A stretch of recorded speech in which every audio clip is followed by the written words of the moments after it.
So how do we read this verse? Show me thy glory. Moshe is trying a new strategy. Whereas up till now, he's tried to defend the Jewish people directly. God, don't destroy them.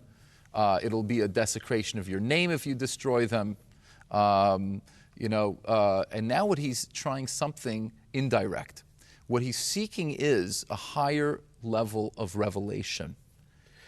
For himself. So that he can impart it to the others. Right. In other words, the idea is that if I push for myself, and that God cannot deny, then that will spill over as a merit to the Jewish people. Well, that's interesting. So it's not it's not like he's breaking loose. Okay, now that I've finished with this business, God, okay, you've decided to bring back your presence. Thanks. Now can I deal with what's really important, my own self-growth? No, he is pushing forward to invoke a new kind of relationship between God and the Jewish people.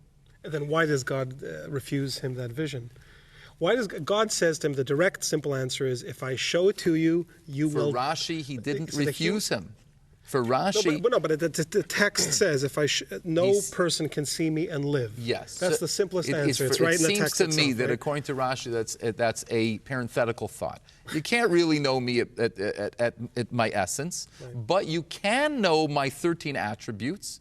You didn't know them before, and because you didn't know them before, Rashi says, you made the mistake that you're relying simply on the merit of the fathers, and the merit of the fathers has a limit to it.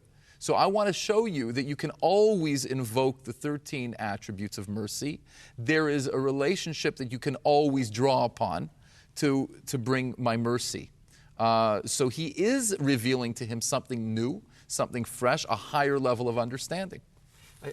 I think Rashi is no doubt profound at times. But I find Rashi, I find Rashi like this here. I'm up and down. Yeah. That is, when he starts the first question, "Let me know your ways," he says, "Let me know what the reward will be for a righteous man and what the punishment will be." That to me is quite a letdown. Maimonides, the philosopher, would never be interested in that. That is, why should I care what the reward is? I care about the truth, right? The other particular very sharp distinction is, I think, Rashi, along with some of the other exegetes, is that this is very visual.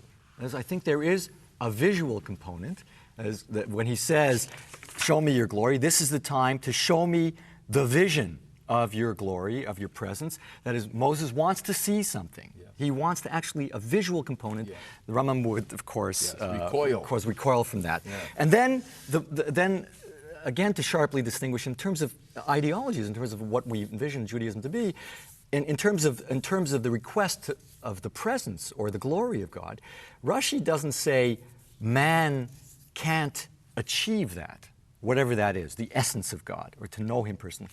Rashi says you don't have permission. You don't have permission. Yeah. Now this is really a very, very yesodistic, as we would say in yeshiva, or a very essential difference. The visual, the notion that I can achieve it, but God will restrain me in this point. Whereas Maimonides is setting limits. So what I think Maimonides is doing is really, in some ways, reducing this to God is playing a very little role, if at all, here. There is no role for God. That this is a metaphor. Right? Yes. This is a metaphor for the individual revelation as opposed to the communal revelation at Sinai. Yes. This is a metaphor for what all man could aspire to.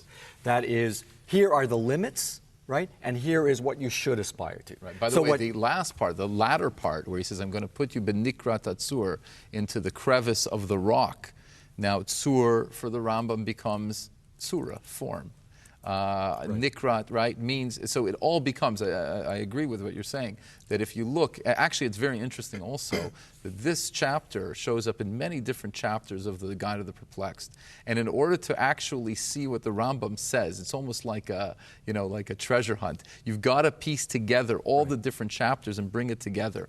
And he is trying to tell you a story about the metaphysics of knowledge, okay? That is what comes out with the Rambam, which, by the way, I don't think is, if la'anius daiti, I don't think that, that's why I believe Rashi is much more profound as a interpreter over here, because he is trying to give us the terrain over here. He's fleshing it out with every comment. Rashi is showing you how there is a story, there is a dialogue that's happening, a real living dialogue between Moshe and God, and that Moshe is pushing, he's trying to get merit for the Jewish people. It's a whole different way of looking at this whole passage. I think I'm sorry.